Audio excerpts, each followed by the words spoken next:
Hello, friends. This is Professor Googlov. Today, I will tell you about the amazing world of animals. So, grab some popcorn and watch. Goats are not funny. Nature has played a cruel trick on them by giving them a very strange skill. If these creatures are frightened, they become paralyzed. Imagine what would happen to a goat if it was, for example, standing on a cliff and at that moment thunder struck. The goat would just fall over. Is that some kind of weird superpower? The goats didn't choose it.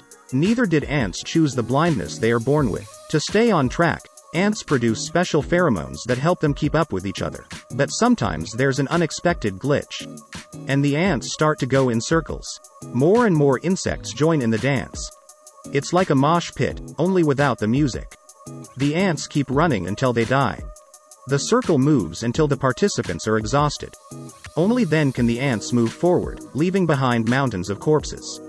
The circle may exist for hours or days until the insects come to their senses and take their surviving brethren with them. Watch on to learn the story of a wall on the US-Mexico border that will change the lives of not only humans, but animals as well. William Beebe first described this strange phenomenon in 1920. He discovered an anthill 370 meters high. In comparison, the famous Devil's Tower is only a meter lower. Can you imagine how huge it was? It's not just ants that have problems. Fish, for example, also form circles. But rats have the most trouble. Take a look at this photo. It looks like an example of modern art or a horror movie. But it's actually real rats that have their tails intertwined and starved to death. A horrible and ridiculous death. This phenomenon was first discovered in 1546 and was called the Rat King. This is the same king from the Nutcracker. According to the hypothesis, rats huddle together, and when they are pressed close together, their flexible tails stick together thanks to grease on their skin, poop, and food residue. This mixture forms a glue that freezes quickly, especially in winter. When the rats realize they are trapped, they start to fight, which causes their tails to tuck even tighter. Eventually the animals die. So far, people have not been able to find a live rat king. This phenomenon is very rare. It used to be considered a very bad omen. And no wonder, because where there are rats, there are diseases. You can't say that about spiders. They're very useful guys, although people don't usually like them. This spider was very unlucky. It fell into this trap 20 million years ago. It just fell into a drop of resin, that's all. The same thing happened to this dog. But not 20 million years ago, not even a million years ago, just 20 years ago. The poor animal was stuck not in tar, but in a hollow tree. Imagine the surprise of the people who found this animal. Lumberjacks working in South Georgia in the 1980s cut down the tree and loaded it into a truck. One of them happened to look inside and saw the perfectly preserved mummified remains of a dog staring back at him. It even had its teeth preserved. Experts who studied the dog suggested that it was probably chasing a squirrel in the 1960s and got stuck in the trunk. The animal climbed too high and was unable to turn around and died. But instead of becoming food for other forest dwellers, the dog became a mummy. The chestnut tree where the dog got stuck prevented its body from decomposing, and the dry wood absorbed all the moisture. This is a unique case. Usually, the corpse of an animal becomes the food of insects. Especially in the forest. Scientists sometimes use insects to clean skeletons. Some bugs can even nibble on a deer's body. Poor guy. Not only was he stuck in a crevice, but he became insect food. But let's face it, the bugs did a great job. Look at this. The bones are perfectly clean. How does a deer get a second life? Not literally, of course. No, it's not magic. But at least one person would love to have a deer like this in their collection. Well, part of it. Jim Phillips has over 16,000 deer antlers. His collection includes antlers of all shapes. It took the man over 60 years to build it. All of these antlers were lost. How many antlers did you find? Well, this man is very good at finding antlers.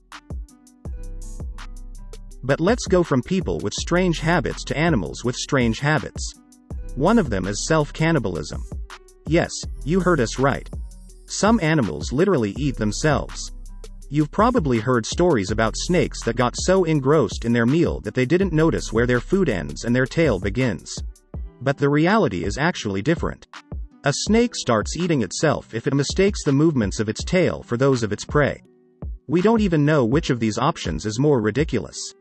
If snakes could have feelings like we do, they'd be shocked at themselves. The situation this male hummingbird finds himself in is also shocking. He's on the verge of starving to death. The metabolism of this tiny bird is very fast. If it takes more than 2 hours to eat nectar, the bird can die. The birds must gather food from 2,000 flowers every day to survive. Well, life doesn't seem so fun for these creatures now, does it? But metabolism isn't the hummingbird's only problem. Ordinary rain is like a bombardment for them. Not only is it hard to eat, it's hard to fly. It wastes valuable time. But let's say the male hummingbird is okay. You can't say that about this moose. He's become a zombie. No, not the zombie from the movies. He's not wandering the woods looking for the brains of other moose. But this animal's own brains aren't doing so well, caused by a brainworm. It's a classic brainworm. It's right there. This parasite is carried by deer. They're not affected by the worm, but once the worm is in the moose's body, it goes, yes, straight to the brain. The worm tunnels into the unfortunate animal's head and damages the nerve tissue. Once the parasite enters the body of the elk, the latter becomes a walking zombie. A horrible death for any living creature. Of course, all these animal skills, their weaknesses and strengths, do not arise by chance. We should say thank you to evolution. Change takes thousands, hundreds of millions of years. But sometimes evolution gets tricky. No, we're not talking about Spider-Man. We're talking about elephants. Modern elephants got their tusks a long time ago. Before that, mammoths had tusks. Nature knew these big animals would need tusks. It's one of the most remarkable traits of these creatures, and the reason why humans almost exterminated elephants. In the 16th century, 26 million elephants roamed the African continent. Today, fewer than 500,000 remain. By the 1960s, poaching had reached critical proportions. This is because for a long time people did not think that killing animals was a bad thing. For example, take Theodore Roosevelt, the 26th President of the United States.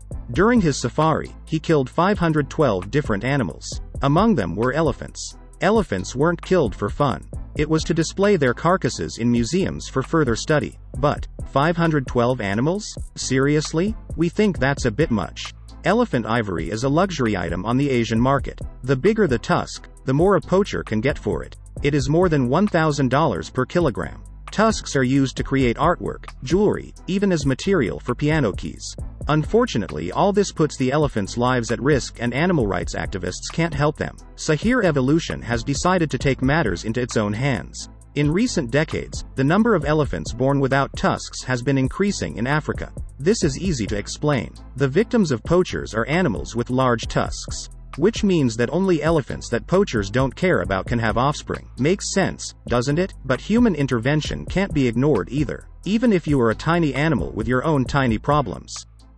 You may have heard about the political war between the United States and Mexico. It was designed to divide the people of those countries. But what about the animals? The border river is home to many different creatures. Reptiles, mammals, amphibians. And all of them are not happy about the wall. Especially rare and endangered animals. The wall will change their populations and greatly reduce the territory they live in. This will not only cause discomfort to these creatures, but may also threaten their lives. The animals will be deprived of their habitat. They won't be able to go to a watering hole or hide from a fire. And all they can do to escape the fire is run away. But how can you run away when there's a big wall in your way? Even some species of owls are in danger because they fly low to the ground. By the way, not only animals, but also bugs will suffer from the wall. Because of the restricted migration, the life of insects will change. Of course, border security is important. But can it be more important than the safety of other inhabitants of this planet? I really hope you enjoyed this video. That's all for today. Subscribe to the channel, give it a thumbs up. See you tomorrow.